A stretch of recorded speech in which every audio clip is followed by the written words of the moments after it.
నమస్తే, welcome to I news. BRS నుంచి కాంగ్రెస్ లోకి జంప్ అయ్యి తన బిడ్డ కావ్యకు ఎంపీ టికెట్ ఇప్పించుకున్న కడియం శ్రీహరి కులంపై సొంత పార్టీలోనే లొల్లి పుట్టింది. మాదిగ కోటాలో కడియం ఇంతకాలం అవకాశాలు పొందింది చాలక ఇప్పుడు తన కూతురును రంగంలోకి దించి అర్హులకు అన్యాయం చేస్తున్నారని మాదిగ దండోరా ఆరోపణలు చేస్తోంది. కాంగ్రెస్ అభ్యర్థిగా పోటీ చేస్తున్న కావ్య హిందువే కాదని బీజేపీ మతం పాయింట్ లేవనెత్తింది. ఆమె మతాంతర వివాహాన్ని బీజేపీ రాజకీయంగా వాడుకోవాలని చూస్తోంది. కడియం శ్రీహరి ఎస్సీ కాదని, మాదిగ అంతకన్నా కాదని కాంగ్రెస్ నాయకులే దీక్షలు చేసేదాకా పరిస్థితి రావడానికి కారణమేంటి? కావ్య మతంపై ఎందుకింత చర్చ జరుగుతోంది? 3 దశాబ్దాలకు పైగా వరంగల్ జిల్లా రాజకీయాల్లో క్రియాశీలకంగా ఉన్న మాజీ ఉప ముఖ్యమంత్రి స్టేషన్ గన్పూర్ ఎమ్మెల్యే కడియం శ్రీహరి కులం గురించి మొదటి నుంచే చర్చ జరుగుతూనే ఉంది. ఆయన ఏ పార్టీలో ఉన్నా ప్రత్యర్థి పార్టీలు ఆయన కులానికి సంబంధించిన ప్రశ్నలు వేస్తూనే ఉంటారు. తాజాగా కడియంపై అటు ఎంఆర్పీఎస్, ఇటు బీఆర్ఎస్, మరోవైపు బీజేపీ నేతలు కుల ప్రస్తావన తెచ్చి కార్నర్ చేయడానికి ప్రయత్నిస్తున్నారు. ప్రత్యర్థి పార్టీలే కాదు, సొంత పార్టీ నేతలు కూడా కడియంకు మాదిగ కోటాలో సీటు ఇవ్వడాన్ని తీవ్రంగా ఖండిస్తున్నారు. వరంగల్ జిల్లాలో ఎస్సీలు, అది కూడా మాదిగ కులస్తులు ఎక్కువగా ఉంటారు. అందుకే వరంగల్ పార్లమెంటు నియోజకవర్గంతో పాటు స్టేషన్ ఘనపూర్, వర్ధనపేట నియోజకవర్గాలు కూడా ఎస్సీలకే రిజర్వ్ అయ్యాయి. ఇలా మాదిగ కులస్తుల ప్రాబల్యం ఎక్కువ ఉండడంతో ఇదే కులానికి చెందిన వారికి ఎక్కువ రాజకీయ అవకాశాలు వస్తున్నాయి. ఇదే కోటాలో కడియం శ్రీహరి కూడా మంత్రిగా, ఎమ్మెల్యేగా, ఎంపీగా అవకాశాలు పొందుతూ వస్తున్నారు. అయితే కడియం శ్రీహరి ఎస్సీ కాదని, మాదిగ అసలే కాదని ప్రత్యర్థి పార్టీలు వాదిస్తూ వస్తున్నాయి. ఇప్పుడు కాంగ్రెస్ లో చేరి తన కూతురు కావ్యకు వరంగల్ ఎంపీ సీటు ఇప్పించుకున్న కడియం శ్రీహరిపై మళ్లీ విమర్శలు ఎక్కువయ్యాయి. మాదిగ రిజర్వేషన్ ఉద్యమం నడుపుతున్న మందకృష్ణ మాదిగే స్వయంగా కడియంపై నిప్పులు చెరిగారు. మాదిగ పేరుతో కడియం శ్రీహరికి అవకాశం ఎలా ఇస్తారని, అది అసలైన మాదిగలకు అన్యాయం చేయడమే అని ఆయన విమర్శించారు. వరంగల్ సీటుతో సహా ఏ పార్లమెంటు సీటును కూడా మాదిగలకు కాంగ్రెస్ టికెట్ ఇవ్వలేదని మందకృష్ణ ఆరోపించారు. కేవలం మందకృష్ణ మాత్రమే కాదు, కాంగ్రెస్ పార్టీ నాయకులైన మోత్కుపల్లి నరసింహులు కూడా కడియం శ్రీహరికి మాదిగ కోటా కింద అవకాశాలు ఇవ్వడాన్ని తప్పుబడుతూ దీక్ష చేపట్టారు. కాంగ్రెస్ పార్టీ మాదిగలకు అన్యాయం చేస్తుందని ఆరోపించారు. వరంగల్ జిల్లాలో అనేక మంది అసలు మాదిగలు ఉండగా మాదిగల ఉపకులానికి టికెట్ ఇవ్వడమేంటని వారు ప్రశ్నిస్తున్నారు.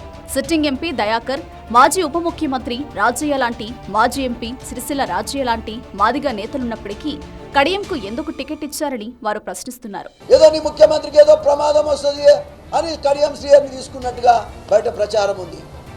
ఇటువంటి కడియం శ్రీహరులు ఉన్నా లేకపోయినా నీ మీద ఈగ వాళ్తే కూడా ఊరుకుంటోళ్ళం కాదు మేము. అయితే కడియం శ్రీహరి మాత్రం తాను మాదిగ కులానికి ఉపకులమైన బైండ్ల సామాజిక వర్గానికి చెందిన వాడేనని పలుమార్లు వివరణలు ఇచ్చుకోవాల్సి వచ్చింది. వరంగల్ జిల్లా పర్వతగిరికి చెందిన కడియం శ్రీహరి తల్లిదండ్రులు వేరువేరు కులాలకు చెందినవారు.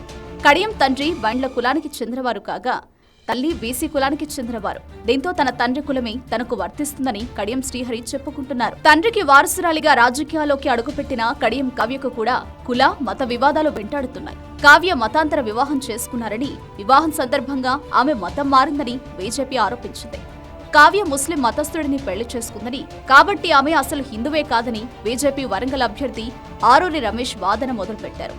ఆమె కడియం కావ్య కాదని, మహమ్మద్ కావ్య అని బీజేపీ తనదైన శైలిలో విమర్శలు చేస్తున్నారు. కడియం శ్రీహరి కూతురైన కావ్య గుంటూరుకు చెందిన వైద్యుడు నజరుద్దీన్ ను వివాహం చేసుకున్నారు. వివాహమంతా ముస్లిం సంప్రదాయం ప్రకారం జరిగిందని, కావ్య మతం మారి మరీ నజరుద్దీన్ ను పెళ్లి చేసుకున్నారని బీజేపీ వాదన. కాబట్టి కావ్యకు హిందూ మతం వర్తించదని ఆ పార్టీ చెబుతోంది.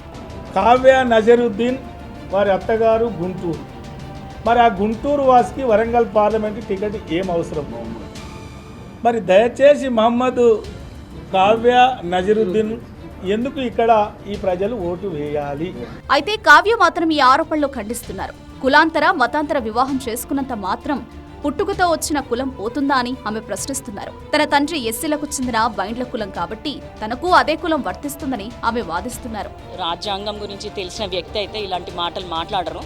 పాపం ప్రజల్లోకి తెలియదు అనుకుంటున్నారు, కానీ ప్రజలకి కూడా తెలుసు. ఏంటంటే పెళ్ళిళ్ళు చేసుకున్నంత మాత్రాన వాళ్ళ క్యాస్ట్ మారదు.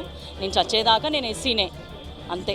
నా తండ్రి క్యాస్ట్ నాకు వర్తిస్తుంది. విమర్శలు, వివరణలు ఎలా ఉన్నా కడియం శ్రీహరి, ఆమె కుమార్తె కులం, మతం గురించి చర్చ ఎక్కువ కావడం తమకు అంత మంచిది కాదని కాంగ్రెస్ శ్రేణులు భావిస్తున్నాయి. కడియం శ్రీహరిని కార్నర్ చేయడానికి బీఆర్ఎస్ కావాలనే కులం మీద చర్చ పెడుతున్నదని కాంగ్రెస్ అనుమానిస్తుంది. కావ్య మతం అంశాన్ని వివాదాస్పదం చేయడం ద్వారా బీజేపీ తనదైన పొలిటికల్ మైండ్ గేమ్ ఆడుతోందని కూడా కాంగ్రెస్ భావిస్తోంది. తాను 100% మాదిగనని, 100% హిందువునని బీజేపీ అభ్యర్థి ప్రచారం చేసుకుంటుండడం వెనుక వ్యూహాన్ని కూడా ప్రజలు తేలిగ్గానే గ్రహిస్తున్నారు.